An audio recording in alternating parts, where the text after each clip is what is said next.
A new synthetic killer drug known as Flakka is spreading rapidly across the United States and already causing an epidemic of overdose fatalities and acts of violence. We're talking about Flakka. Flakka. The drug is called Flakka. Some have dubbed it the insanity drug. And it's everywhere. It's been described as the scariest drug in the world. More powerful than heroin or cocaine.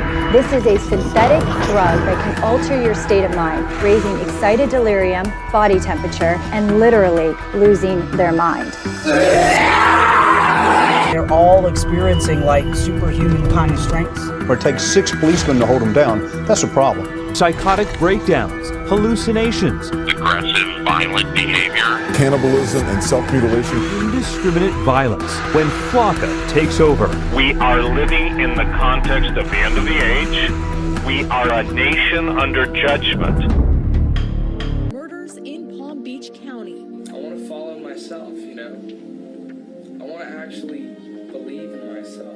Tonight, we step closer toward answers. Said her son began acting strangely, talking about superpowers and monsters about a week ago. Feels immortal and like a superhero, so I don't know what's going on with him. The mom was asked if her son did drugs. I've asked, and nothing recent Right. that I know of. I don't need drugs. That's Austin Haroff in one of his YouTube videos. He's talking about steroids, something the aspiring bodybuilder did often. I don't do steroids. Martin County Sheriff's deputies say Haroff descended on the home of Michelle and John Stevens Monday evening, beating them, stabbing them, and killing them in a random attack. Investigators say Haroff made animal noises and bit off pieces of John Stevens' face. Investigators say Haroff showed enormous strength and did not cease his attack despite dog bites and tasers. We're told it took several deputies to stop him. The Martin County Sheriff's Office says initial drug tests on Haroff found nothing, but they're waiting for results of more in-depth tests to screen for drugs like Flakka. In progress, LAX. Overnight, pandemonium in one of the world's busiest airports. No number of shots, people running all directions. Reports of an active shooter causing chaos at LAX just before 9 p.m. Sunday evening. A wall of people all running at a full pace. Hundreds of passengers evacuating from at least 4 terminals, running for safety through emergency exits and onto the tarmac. Many more stampeding to baggage claim. All of a sudden there was a flood of people saying there's a shooter. I mean, everyone is in a huge panic. Planes grounded while authorities searched the airport. They came sprinting back, screaming, "Get down on the ground, stay on the ground." Everyone was very scared. Trying to identify a possible shooter. Police with guns drawn, passengers dropping to the ground. Detaining this man in a Zorro costume. LA ABC station KABC interviewing the man after he was released. He was so shaken he didn't want to show his face on camera. I get the police all around me, tell me, put your hands up, I'm not even thinking about what I was wearing. And then it searched me and found out that I had no weapons or anything on me. More than 300 wild reindeer were killed by lightning in central Norway. The Norwegian Environment Agency has released eerie images showing a jumble of reindeer carcasses scattered across a small area on a mountain plateau. The agency says 323 animals were killed, including 70 calves, in the lightning storm Friday. An agency spokesman told the Associated Press it's not uncommon for reindeer or other wildlife to be killed by lightning strikes, but this was an unusually deadly event. We have not heard about such numbers before, he said on Monday. Martin County deputies say a 19-year-old man hurled himself through the window of a stranger's home in Stewart. The sheriff's office says the teen was high on drugs. News Channel 5's Alex Hagan is live now with what happened. Alex?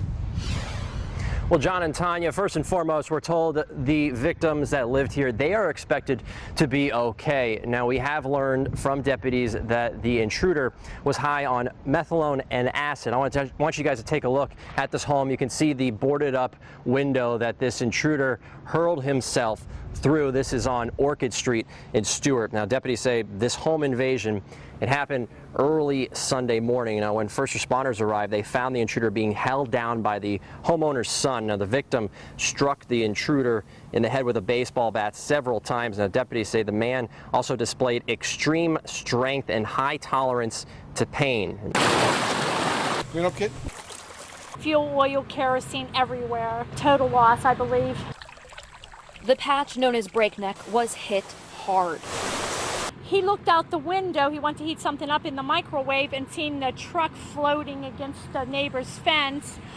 He looked out the back window and there was tires and cars and all kinds of debris floating everywhere. Homes along Breakneck Creek weren't just flooded. Cars were lifted as if they were weightless.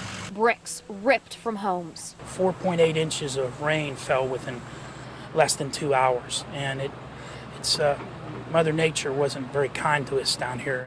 A woman is accused of killing her daughter with a crucifix.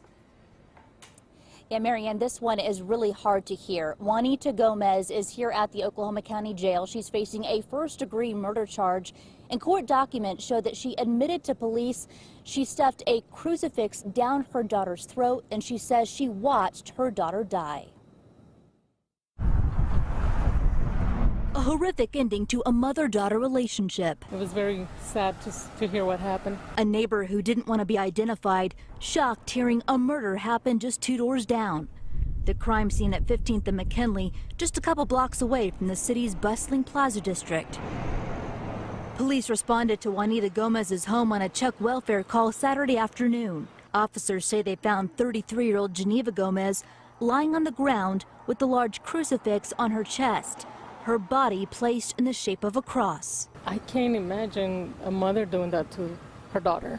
You know, I don't have any words. Court records show Juanita Gomez told police she believed her daughter was possessed by the devil, that Juanita Gomez punched her daughter and forced a crucifix and religious medallion down her throat until blood came out of her daughter's mouth. Airline pickup truck that was slammed into a jetliner in the process of loading. The end of a bizarre security breach in Omaha.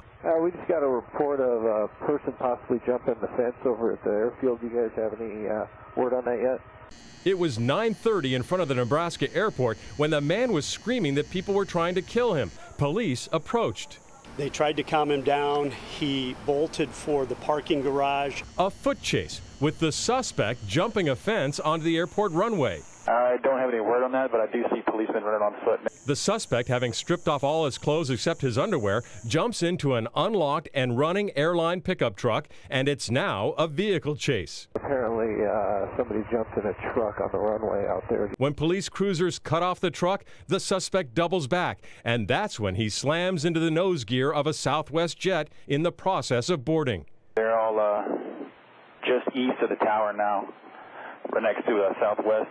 He ran into a Southwest Boeing 737 just in front of the tower. 2 crew members on the jet suffered some minor injuries in the collision, and minor injuries for the suspect, who was restrained and still screaming as he was taken into custody. Quite an evening on the tarmac. One airline employee summing it up on the radio in just one word.